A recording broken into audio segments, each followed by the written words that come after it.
Welcome to the Dude Bro Medium podcast, where we break down spiritual stuff in a way that actually makes sense. Because it should be useful, not weird. I'm your host, Jess, psychic medium and spiritual teacher.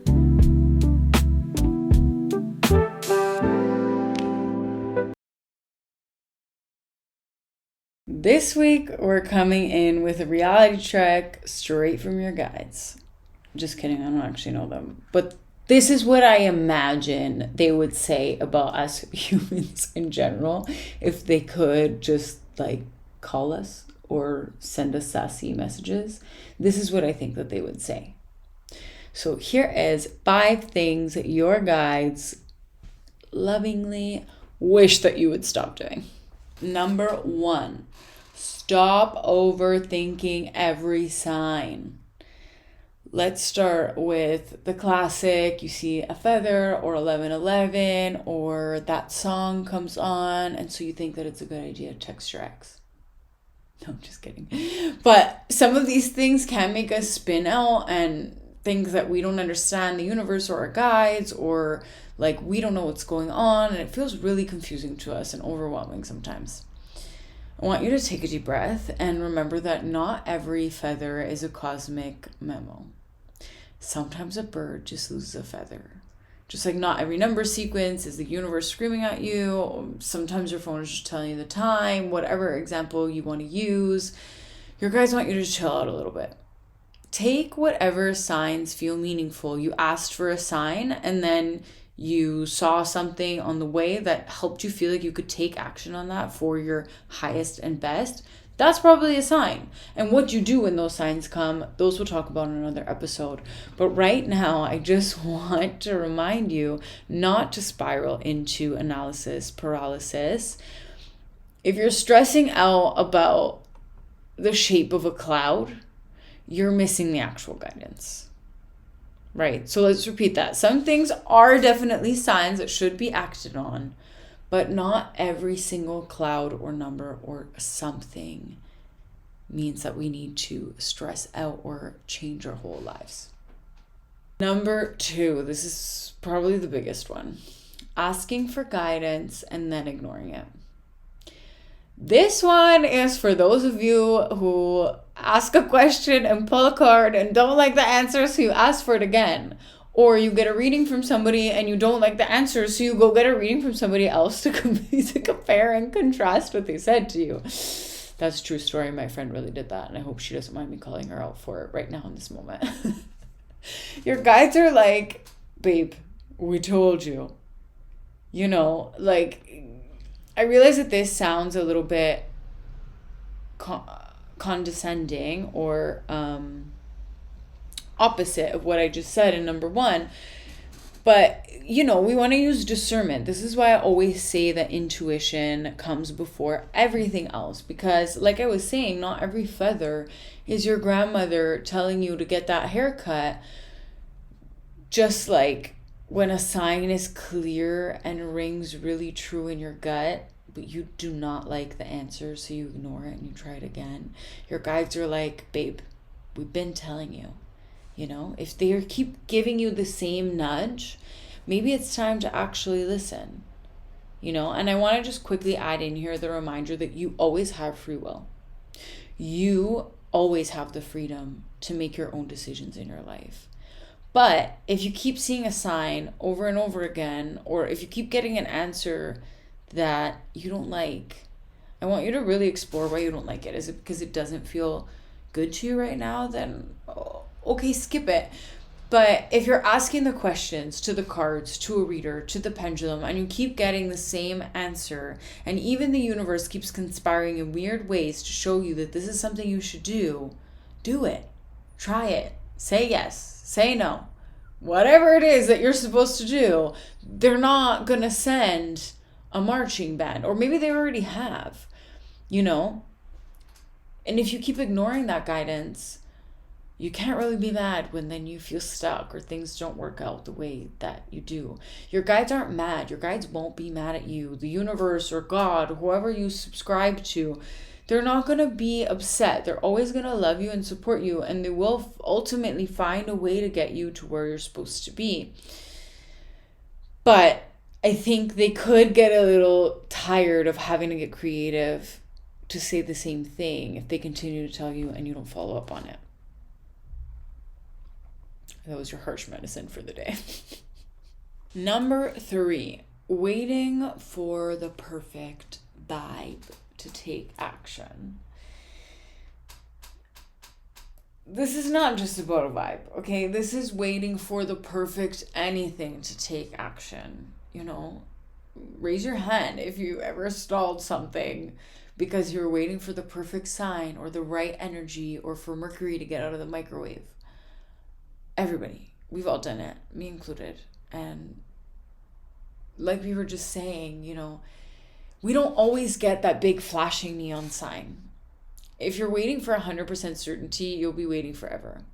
Your guides want you to move, even if it feels messy or uncertain. Clarity comes from action, not from sitting on your hands and overthinking every possible outcome. So just go for it.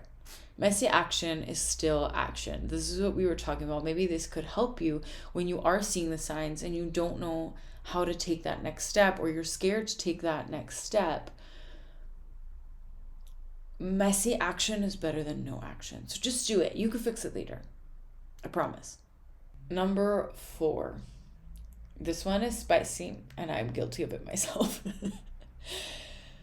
Stop comparing your journey to everyone else's. Let's say it again. Stop comparing your journey to everyone else's. Stop stalking other people's highlight reels and feeling like you're behind. Your guides are honestly not interested in what Sally or Joe or anyone else is doing. Your path is yours. The only person you need to impress is future you.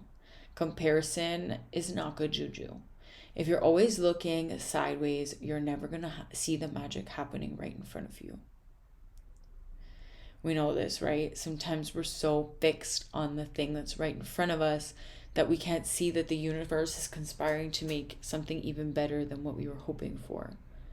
You know, it's the reason why we say take messy action, because that messy action might not lead you to the perfect thing, but messing that up might lead you to get something else. You know, we don't know how it works. Like, we're just people. That's my whole point here, is that, like, I have this amazing gift. I can communicate with the spirit world. That's fucking cool. It doesn't mean that I have all the answers. We're all just humans learning how to redo this. When we come to Earth, we forget, and we're here to remember. Again, another topic for another podcast.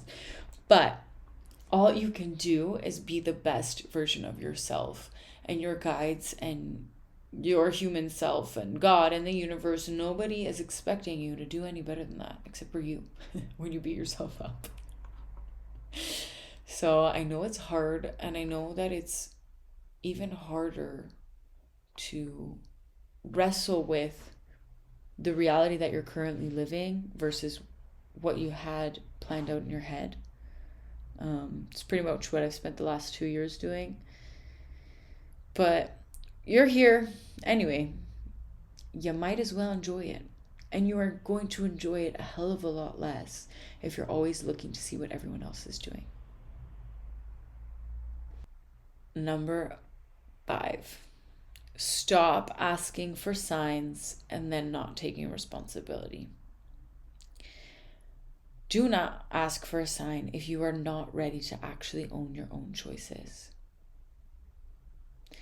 It's really easy to get stuck in the loop, like we were talking about before, of like, show me a sign, show me another sign. Okay, maybe just one more, pulling the cards over and over again.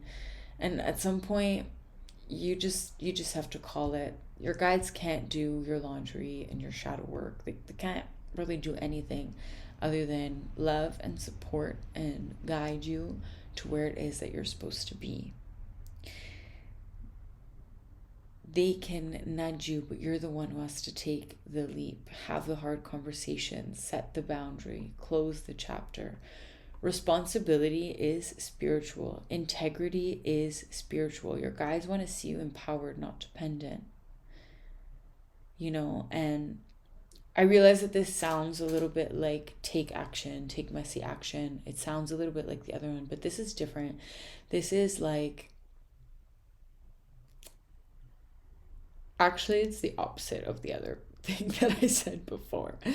Sometimes when you feel the nudge, the best thing that you can do is leap.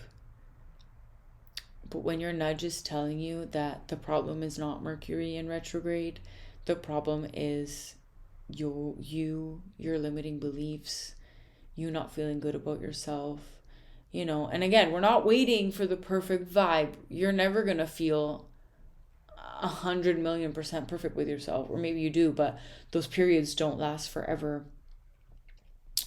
This is taking responsibility for, I'm asking for a sign, and I promise that I will follow up on that.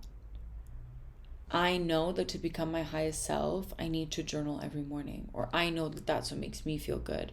And so your guides are saying, okay, great, you know that, you made this promise to yourself, now show up.